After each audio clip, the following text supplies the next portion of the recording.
អ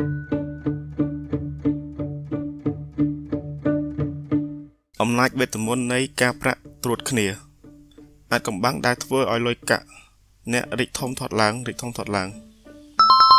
សួស្តីអ្នកទាំងអស់គ្នាតើអ្នកធ្លាប់ឮពាក្យថាការប្រាក់ត្រួតគ្នា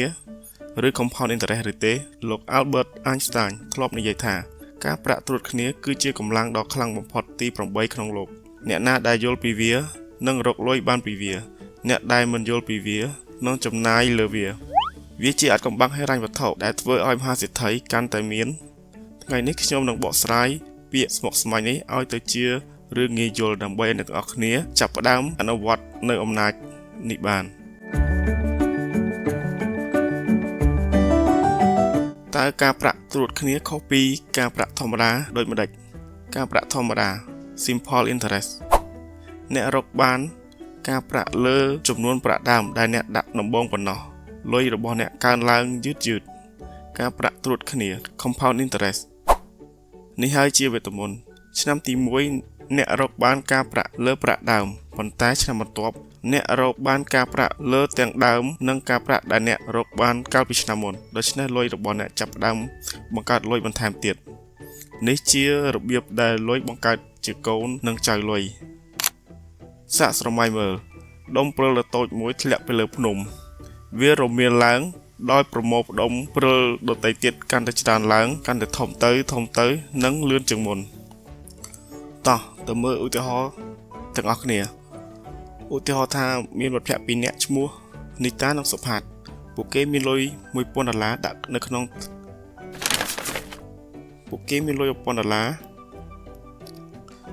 ធនាគារដែលមានអត្រាការប្រាក់ 10% ក្នុងមួយឆ្នាំ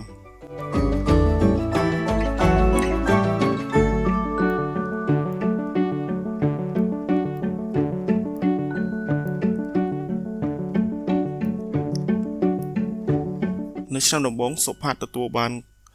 ការប្រាក់$100ពី$1000ប្រាក់ដើមរបស់គេហើយនីតាក៏ទទួលបាន$100ដូចគ្នានៅឆ្នាំបន្ទាប់សុផាតទទួលបាន$100ដដែលចំណែកឯនីតាវិញទទួលបាន$110ដោយនីតាយកការប្រាក់ដែលទទួលបានពីឆ្នាំមុនទៅបន្ថែមនៅឆ្នាំបន្ទាប់អញ្ចឹងឧទាហរណ៍ថាពួកគេមានគម្រោងវិនិយោគរយៈពេល20ឆ្នាំតើពួកគេទទួលបានប្រមាណចឹងមានន័យថា$1000របស់សុផាតគុណនឹងអត្រាការប្រាក់ 10% ស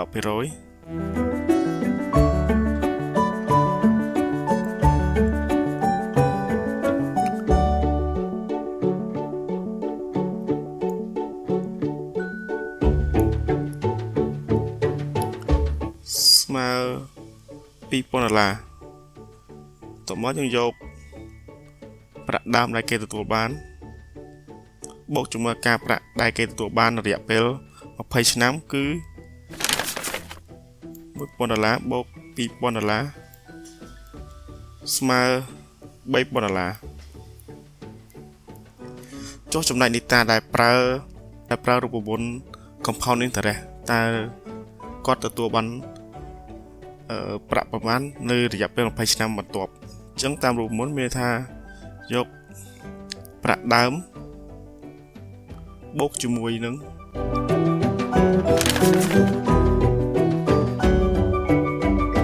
ការប្រាក់10%